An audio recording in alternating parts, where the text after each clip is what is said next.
Hi everybody, we are now live on LinkedIn. So I'm Melanie Johnson from the Sussex Social, and I am a social media and email marketing consultant, and I help business owners just like yourselves to understand what to say in their social media and email marketing and have the confidence to get it out there. And today I'm joined by Rachel and Kieran McKenna from Wood Hazel Consulting, and we'll be talking about how to better connect your sales and marketing efforts.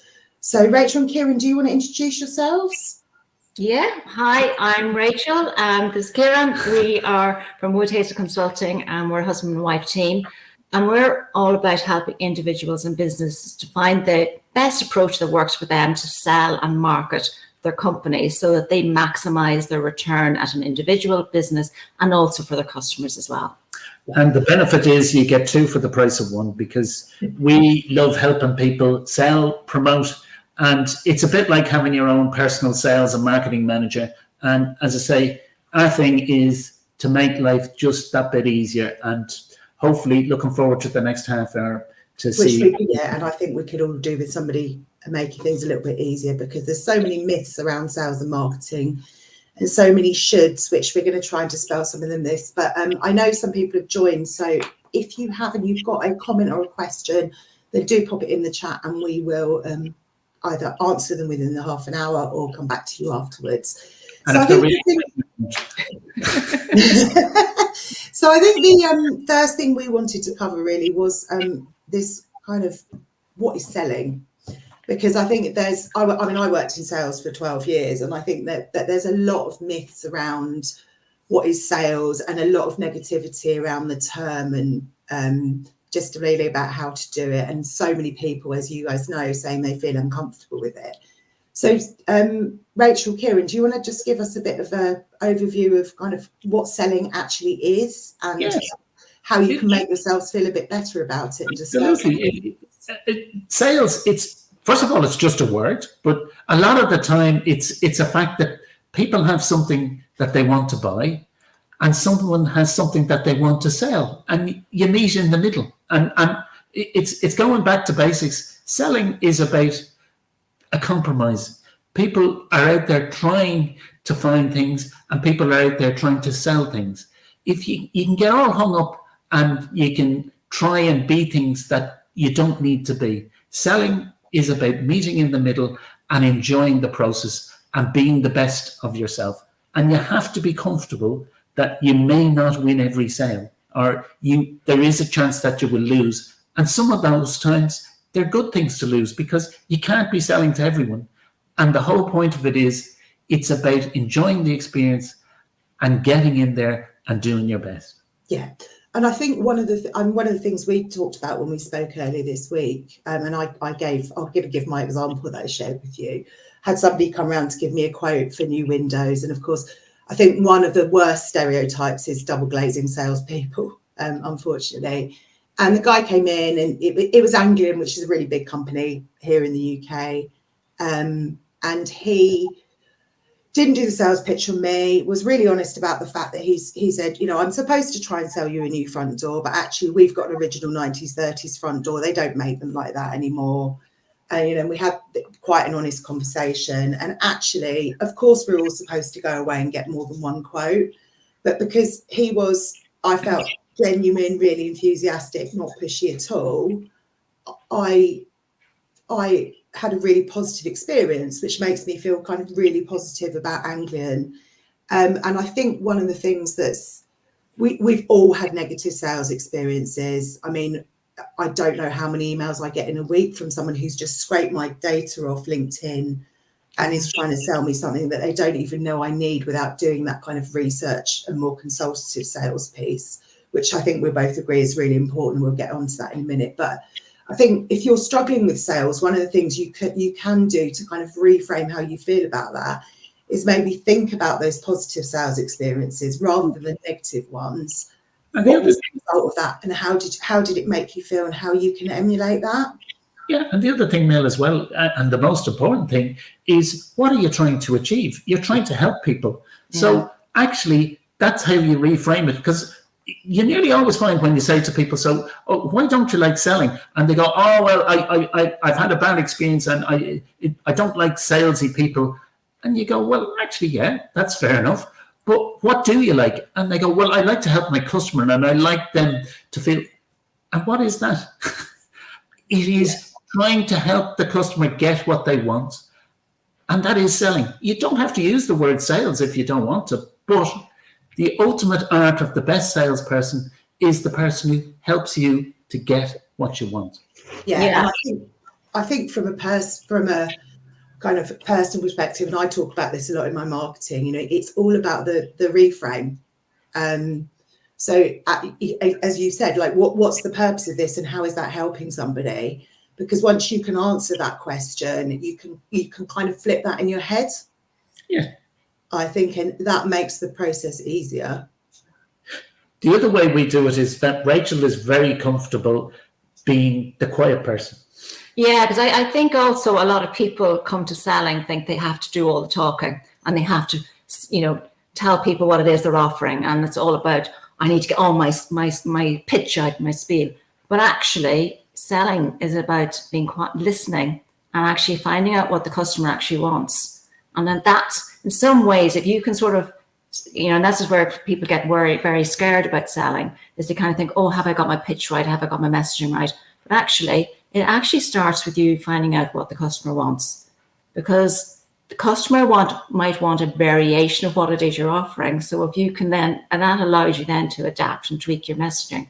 So for somebody who's not comfortable, you might be more comfortable being a quieter person who's really good at listening, because that's very important. I think again that goes back to what's that negative connotation around salespeople who are just pitching at you rather than finding out what you need. So yeah, it's definitely, I think, all about asking those questions, and of course, all of those questions are great information for your marketing. Yes. Big time. And if you remember, and Mel, from your days back in the sales, probably the sales training, one of the things they said is you have 2 ears and 1 mouth and use them in that order. So in other words, have a good listen, hear what your customer is saying to you, and then adapt what you've got to say in light of what they have. And sometimes that might mean that you're not the best. And actually telling them. I was always taught to ask all the questions, collect the information, and then reconfirm that information with them, so that, because sometimes we interpret things differently to what we've actually been told, or we might have missed something.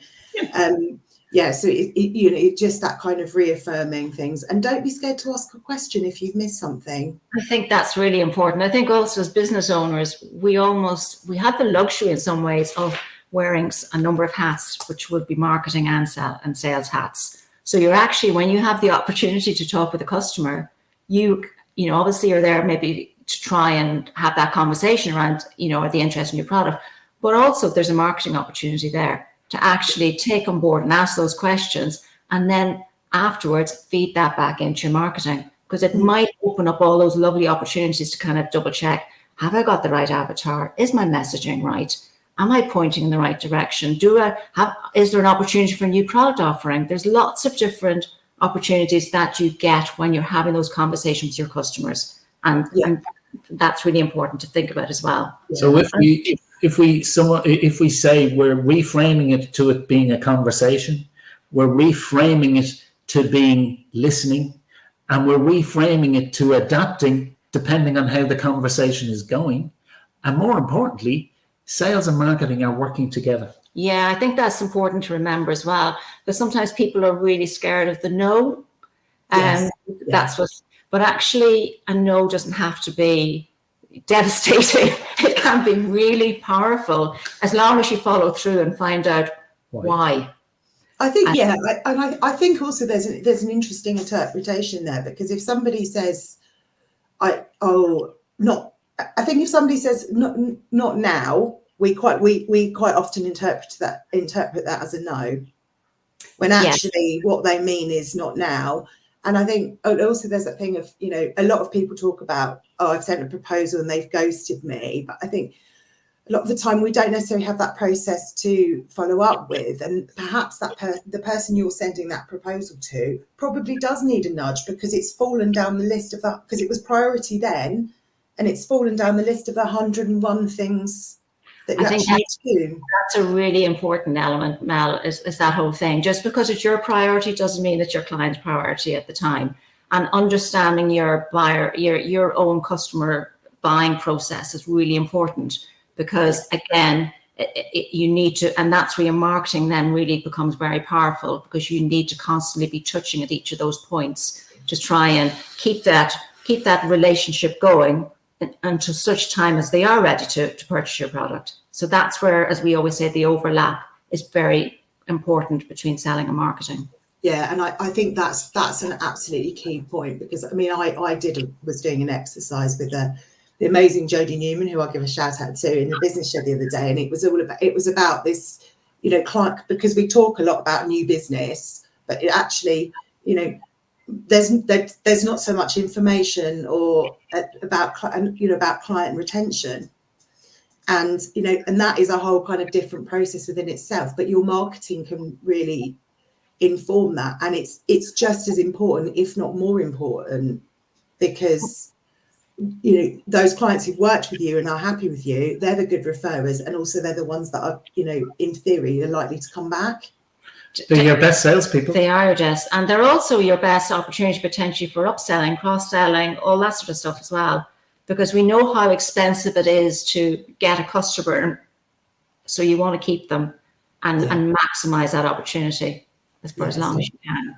And I think, you know, and all of that, those customers you've worked with, but also the questions you're having in those sales tools are a brilliant way of connecting your sales and marketing, because that question that somebody's asking you in that conversation or in that email is what other people want to know, but they may, you know, it goes back to the whole thing. There's no such thing as obvious, because we all know lots of things about what we do that we think maybe are obvious to other people because we've been doing them for a long time, but actually that's often not the case.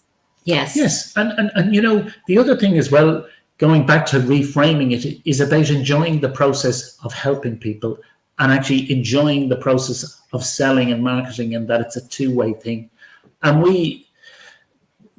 in the we, I mean you, Mel, as well, is the fact we know people like Stebbington, like Steph and Debbie, who are so enthusiastic and so up for it and really, really want to help people. And sometimes that can be the difference, because the customer is used to people coming in who are maybe a little bit dry or aren't as enthusiastic. You should be the most enthusiastic person about what you have to offer, because if you aren't, who should? Yeah. You know? Yeah. So part of it is that, and so that's why when we come across good people who are enthusiastic, we try to promote them as well, don't you? Because it's a natural instinct. You want to help people who are good people out there doing their best. But also, I think that's promoting and referring other people, and I think some people aren't natural referrers. But I think, you know, if you know somebody who can do that good bit of work, or you just think is somebody that might be helpful to that person in the future, if you then refer that person to your potential customer, you know, and I think some people, you know, might think, oh, you know, it might be like, oh, well, they'll spend the money on that rather than with me, but they'll remember you for doing that. I think that's really important. I think it's very important that you are there to help your customer. And if they're not ready to maybe help you, you know, what you're offering is not spot on, but there's an obvious place where you can help them. I think, you know, if you are, you know, being genuine in what it is you're all about, then I think you can offer that service, and you are right. They will go away and remember that you actually, like, I always think, I suppose it's kind of it's funny, we always talk about window people and door people, because they're the ones that we have this love-hate relationship with. And when you find a good person, that we had to get a door changed, we had to get a door changed, and he actually came and he said, actually, you don't need to, you just need to get the hinges done. And while he was there, he said, I see you need to do this and this. And he said, I can help you with that. But actually, on the back of that, he didn't get a big sale from us, but actually on the back of that, He said about 10 referrals. he got 10 referrals from us because we kind of went, actually, he can do that. And because we actually know this is what he does. And I think that's the important thing for people to remember. Sometimes you may not get the sale, but you, as long as you have presented and had that engagement and they clearly understand how you can help them and or how you can help the people, your type of people that you can help, they'll remember that and have that good relationship so that when their opportunity comes up, they're talking to somebody else, they will go, oh, actually, do you know who you need to speak to is such and such? And that's what so it's not always just that first sale that you want to close. You're building the relationship for that ongoing, longer term interaction. It's like having a network of people as well who you can work alongside and you're comfortable with, and they're good people and they enhance your offering. Do you know, you talked about Jody. We've done great work with Alan and Emily at the Digital Circus, and again, the Yellow Tuxedo. We're not experts in that field, but if we can help a client and say, you know, speak to Alan, speak to Emily, you know, and the same with yourself when it comes to LinkedIn, you know, if you have good colleagues, good network, and good people working alongside you, and sometimes people get that through being in a network, like we all knew each other from Only and different things like that. You know, it's key that you have good people on your team supporting you, and you're not on your own, and you can enjoy it. So reframing it, just because you're working on your own, or in our case, the two of us, but we have a wonderful amount of people that we can work with and recommend. Yeah. And they recommend us equally. So that we're all supporting each other in this journey of selling and marketing our businesses. Yeah. I think that's the thing. Collaboration is absolutely key. And it's a lot more fun as well. Yeah. So I think so having sat in my previous life and had a marketing team and me being a salesperson, the marketing team would say, do this, and all the salespeople would roll their eyes. Because I think there's there's probably a disconnect for a lot of people watching here, and for all of us as well, is that, you know, is like, you know, there's a lot of shoulds, and there's a lot of shoulds about marketing, and, you know, then there's a lot of, you know, you should be doing this, you need to be going networking, you need to be on LinkedIn, your Instagram, your SEO needs improving, need to set up that email marketing journey. There's all of those different things. But I think quite often we don't connect that with how that leads to the actual sale. Because obviously there's a lot of information we can gather in sales that can feed back into our marketing and help us, as you said, Rachel, come up with. Your memory, Mel, will have been that the best teams you were part of were teams that were together, and they were actually teams. You weren't just a group of people actually all going off doing things. Your marketing and your sales were united and singing from the same hymn sheet. Because they have a common goal. I think that's where you have to, you're all pointing towards business success and getting customers to buy your products. So unless you have that common goal and that starting point, it's very hard for one to lend itself. Both have to support each other towards that common goal. I think that's the interesting thing. I mean, I'd never really realised it until someone else said it to me, Helen Beckenham, I think, who's a copywriter. She's like, well, you don't mention anywhere on your website that you worked in sales for 12 years. And obviously being a marketing person who understands sales as well, you know, that's really helpful. I was like, oh, actually, yeah, I didn't really think of that. But I think there's, you know, one of the things that I think a lot of people do with their marketing, because, and a lot of it is because we're time poor, is that we put stuff out there, but we don't actually really analyze the data and understand how that can kind of feed our sales pipeline. So I think there's a couple of things really. I think if you're on LinkedIn, like we are here, for example, and you've consistently got people who are responding to your, liking and sharing your posts, responding, commenting, talking to you in the direct messages, who aren't just your mates, who can be obviously useful collaborators, there's a real opportunity for you to start having that. It doesn't even need to be a sales conversation, just to open the doors to actually having that in-person conversation, you know, identifying how you can help and what they like about that, because they are the ones who are interested in your products and services, or I they think- want to be yeah. engaging. I think it's the engagement data and understanding that, and understanding at what point. So alongside you need to understand your buying process as well. So at what point are they engaging? Because that's really valuable for in your selling then, to sort of somebody, if let's say they come to you from nowhere, your salesperson and almost has to start from scratch and almost start to educate and raise the awareness. Whereas if you've already educated, raised the awareness, they know what your products are, you can see that they've been onto your website and read up on your products. They've been engaging, showing interest in you, so they've got comfortable with who you are.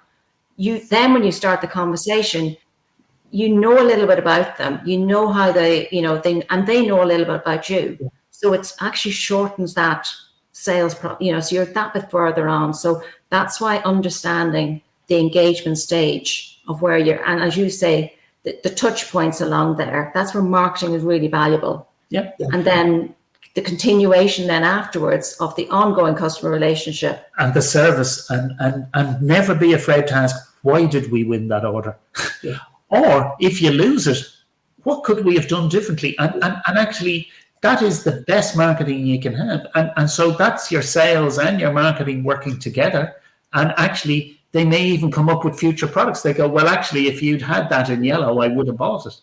And or if you have that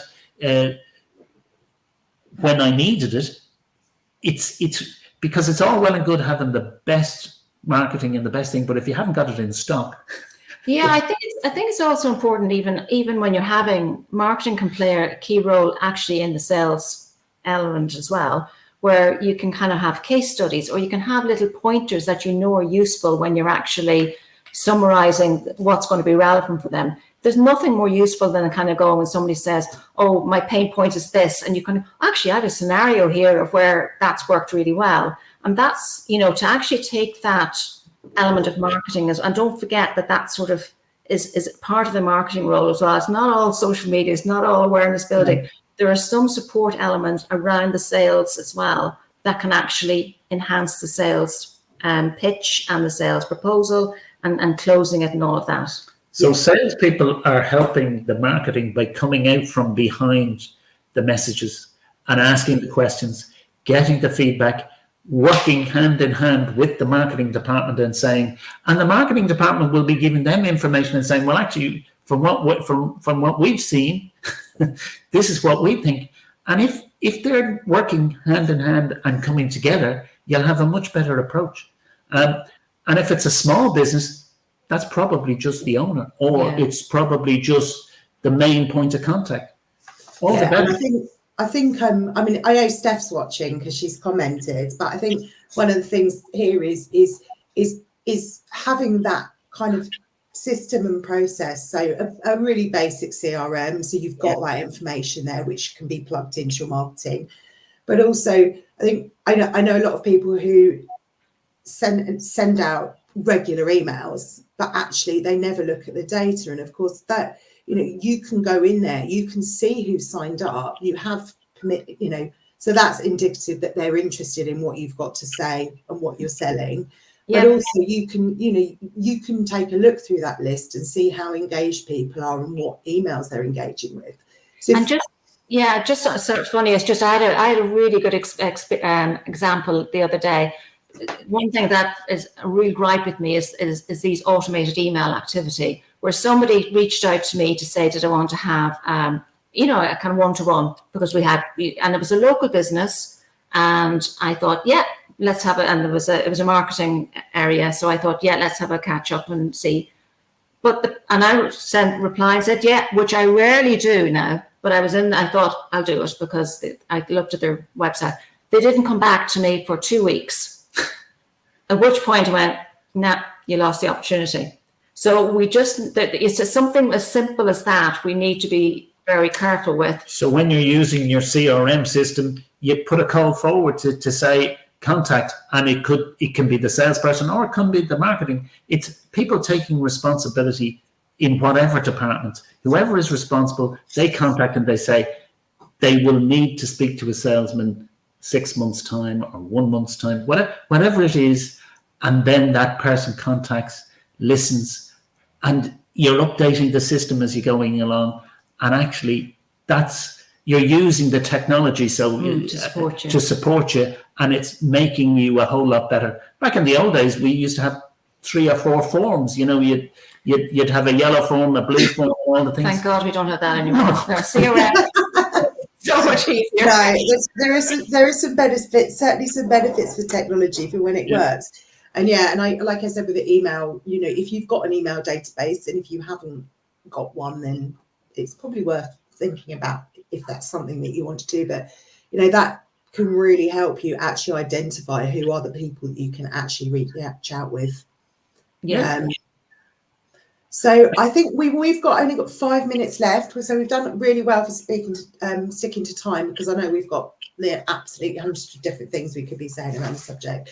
So I just think we just kind of wanted to summarise, really, didn't we? So I think for me, the kind of key things that have come out is very much around that reframe.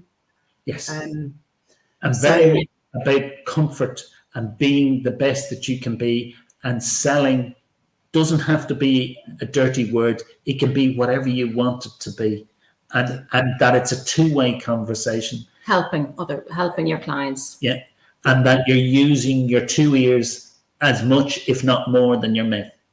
Yeah, and I think, you know, if you're uncomfortable with the word sales, don't use it. Yeah, call it something else. Call it helping your customers, or so I've been writing a lot of email marketing secrets this morning. My brain's a bit fried, but you know, or find a synonym, or call it consultative selling, because that way, you know, maybe that feels you a little bit better about it. I don't know, but I do think just thinking about those positive sales experiences and writing thinking about what those are, how they made you feel, and what was the outcome of it, can really help with that reframe. I think about who you care about who you care about a lot, and how you would sell to them. And actually, if you reframe it, you know, someone who you wouldn't want to let down. And that's what your product is. If you believe in your product, that's how you should be selling. You don't need to be telling people things that they don't need to be knowing. Just stuff that you want to help people with. Yeah, exactly. No, I think that. And then I think, and just, I cannot say it enough, you know, think of your marketing and sales together, but use the data that's available to you, because there's a lot of it, you know. And use your network and the people who are backing you. And so if you know a good CRM, if you know good people who can help you with LinkedIn, if you know good people who can help you, all the things to make your business that bit better, so you're not on your own, and you have a team around you, and you can go out and promote yourself and your business. Yeah, so we've got some comments before we kind of tell everybody how they can get in touch with us. So no questions, but if anybody has got one, do type them in chat, and then if we run out of time, we'll come back and answer you. But just lots of positivity around our kind of helping, not selling, and calling sales something else kind of ethos. So I think hopefully that was really useful for a lot of people, and we'll be checking in to see if you've all gone away and done your little exercise. 10 minutes. So Rachel, Kieran, do you want to just tell us how people can contact you? What's the best way? Yeah, the best way is if they look up our website, which is www.woodhazel.ie. I'm old school there, saying the www. We're on LinkedIn. We're on LinkedIn under Kieran McKenna, funnily enough, and Rachel. So just reach out. Look, we're very flexible about having just a chat initially, just to see how we might help, because we recognise that everybody is different, and they're on a different stage of their journey as well. Yeah. And really, it's all about, as we've just said, can we help you? And we have a one-to-one online or whatever, and we never charge for that. That's always a case of just finding out how people are, what they're looking for, and take it from there. And I will say, I always feel so much better after I speak to you guys. Good. Genuinely. Positive and motivated and ready to sell. So that was why and we always have a good laugh as well. And the same thing. And this must be the shortest meeting we've had for a while now. Yeah, probably. And actually, you're a timekeeper as well as host, but like spot on half an hour, and it's not like we don't talk. So no, exactly. But yeah, because it is. I think it's just generally all of this, and from your marketing through to your sales, it's just all about conversation and keeping those conversations going. Yeah. And the most important thing is using them together as, and you use the word team. If it's just one person doing it, you still need to let your marketing inform your sales, and your sales inform your marketing. And having a CRM is a good thing, because then that helps you to makes it more efficient. Makes it more efficient. Brilliant. Well, thank you so much for joining me, guys, and thank you everybody else who's watching. As we said, any questions, do pop them in the chat, or just send any of us a direct message. We're always very happy to hear from you, and we will see you all soon. And thank you for the opportunity. Thank you, Mel. Thank you. Thanks. Bye.